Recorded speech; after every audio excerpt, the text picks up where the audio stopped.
Facts जान लिए कि मानचित्र क्या है, मानचित्र के विभिन्न पहलू हैं, हम लोग जो है वो सब देख लिए, विशेषता, महत्व, उपयोगिता सब जाने। अब मानचित्र बनाने के लिए सबसे पहला और प्रमुख हथियार क्या है? स्केल। जिसके बिना हम लोग बना ही नहीं सकते हैं मानचित्र, स्केल। ठीक है, यही स्केल बनाना आज हम लोग सीखेंगे। तो सबसे पहली बात है कि स्केल है क्या, मापनी क्या है, व्हाट इज अ स्केल। पहला क्वेश्चन है व्हाट इज अ स्केल।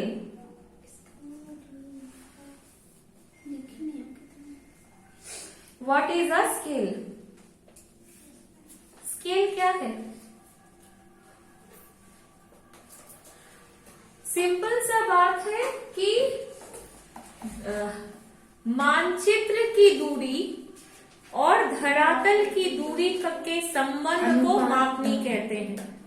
लिखो, मानचित्र की दूरी और धरातल के बीच की दूरी का संबंध है या अनुपात।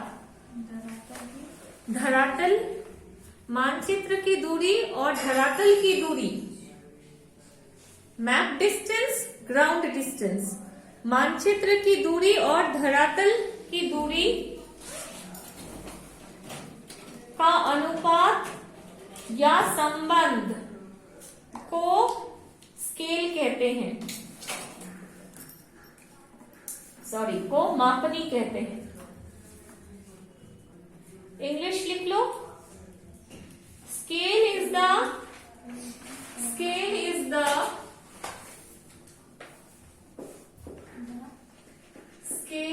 the relation or ratio between map distance and ground distance। ठीक है, ratio between map distance and ground distance. ठीक है, अब इसको दिखाने का बहुत सारा तरीका है। ठीक है, अच्छा, स्केल की आवश्यकता क्यों है? क्योंकि पृथ्वी इतनी बड़ी है। नेक्स्ट क्वेश्चन लिखो, आंसर खुद से लिखोगे इसका। स्केल की आवश्यकता क्यों पड़ती है? मानचित्र बनाने के लिए मानचित्र बनाने के लिए मापनी की आवश्यकता क्यों पड़ती है? मैं एक्सप्लेन कर दे रही हूं। पृथ्वी इतनी बड़ी है या कोई भी जगह इतना बड़ा है कि उसको हम लोग अपने पेपर में नहीं दिखा सकते हैं। जब तक हम लोग एक निश्चित स्केल नहीं लेंगे, उस जगह को हम लोग कॉपी पे नहीं दिखा पाएंगे, कॉपी पे या किसी भी कागज पे। तो उस जगह को छोटा करके दिखाने के लिए हमें स्केल की आवश्यकता पड़ेगी। अगर हम लोग ऐसे ही छोटा कर देंगे तो जहां जो चीज हम दिखाएंगे वो वास्तविकता में उससे नहीं मिलेगा। नहीं मिलेगा। जैसे हम यही का मैप बनाएंगे और बिना स्केल लिए, बिना मेजरमेंट किए हम खरदा स्टेशन दिखा देंगे कि इतना सा दूरी पर है। वास्तविक में जब वो नापेंगे तो बहुत दूर हो जाएगा। ठीक है, तो ताकि उस तरह की गलतियां न हो तो क्या किया जाता है? स्केल लिया जाता है। और तुम लोगों को ही शायद बोली थी स्केल और स्केच में क्या अंतर है, मैप और स्केच में क्या अंतर है, पहले क्लास में बोली थी। रफ जो हम बना देते हैं विदाउट एनी स्केल, वो क्या होता है? स्केच होता है। Map without any scale is a sketch. Now what is a sketch? Sketch क्या है? Map without a scale. Scale के बिना जब हम लोग कोई मैप बनाते हैं वो क्या होता है? स्केच होता है। ठीक है, ओके। अच्छा, अब स्केल दो तरह के होते हैं, large scale and small scale. ठीक है, लार्ज स्केल क्या है, स्मॉल स्केल क्या है, तुरंत इसके पहले बताई हूं। बड़े एरिया को छोटा में दिखाएंगे, बहुत छोटा में तो स्मॉल स्केल, और छोटे एरिया को बड़ा में दिखाएंगे तो लार्ज स्केल। ठीक है, तो अच्छा, अब है methods of expressing the scale. Methods of, इसके पहले वाला क्वेश्चन लिख लो कि what are the two types of scales. दो तरह के स्केल कौन कौन से होते हैं, लार्ज स्केल और स्मॉल स्केल। इसको लिख के रखो, घर जाके लिखना है।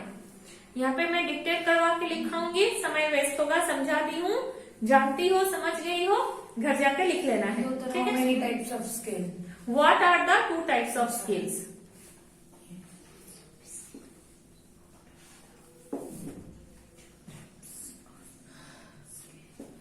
Methods of expressing scale. Scale को किस मेथड से दिखाएंगे? पहला है simple statement method. Simple statement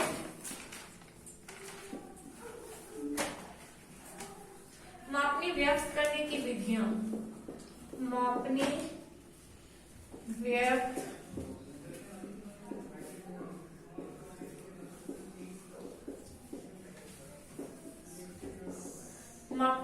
करने की विधियां, सिंपल स्टेटमेंट मेथड, साधारण कथन विधि।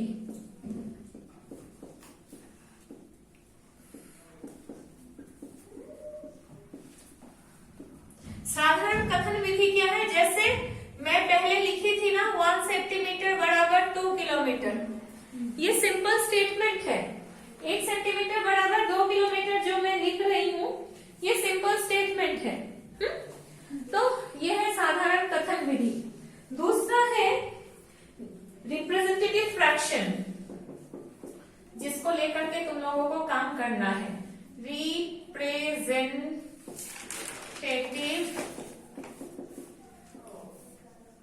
रिप्रेजेंटेटिव फ्रैक्शन हिंदी में कहते हैं निरूपक भिन्न। निरूपक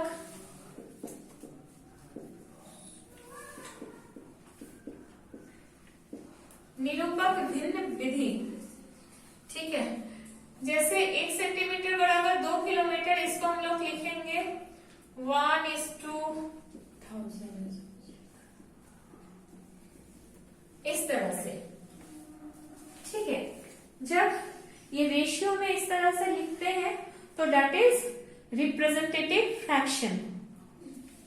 देखो, इसी में तो हम लोग लिख सकते थे, इसकी जरूरत क्या पड़ी।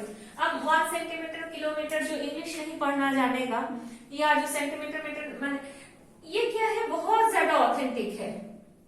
ठीक है, ये बहुत ज्यादा ऑथेंटिक, लोगों को समझने में, ये करने में। अब जिसको जो आसान लगे उस हिसाब से वो बनाएगा। ये बहुत सारे प्रोसेस है स्केल दिखाने के। एक तो ये हो गया, दूसरा ये, और तीसरा है ग्राफिकल मेथड।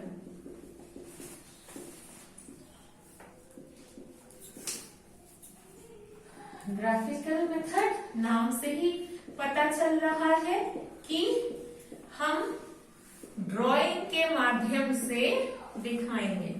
ड्राइंग के माध्यम से मतलब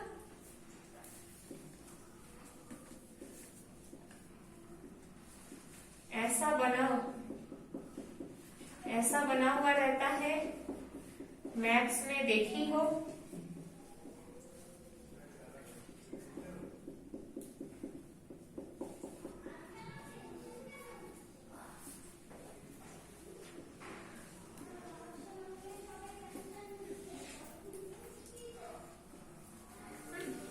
मान लो कि ये है, तो इससे हम लोगों को पता चल रहा है, या रुको, इसको मत लिखो, 1 2 3,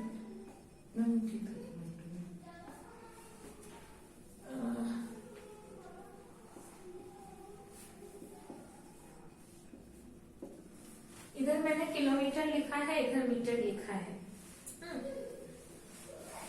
सपोज करो ये 1 सेंटीमीटर है या 2 सेंटीमीटर है, तो 2 सेंटीमीटर बराबर 1 किलोमीटर।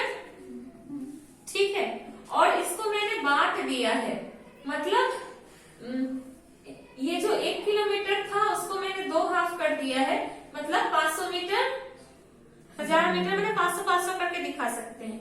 ये चीज कैसे बनता है यही तुम लोगों को आज बनाना है, ठीक है। तो 3 विधि है, simple statement method, representative fraction method और ग्राफिकल मेथड। मेन काम हम लोगों का ये तीनों मेथड से होगा।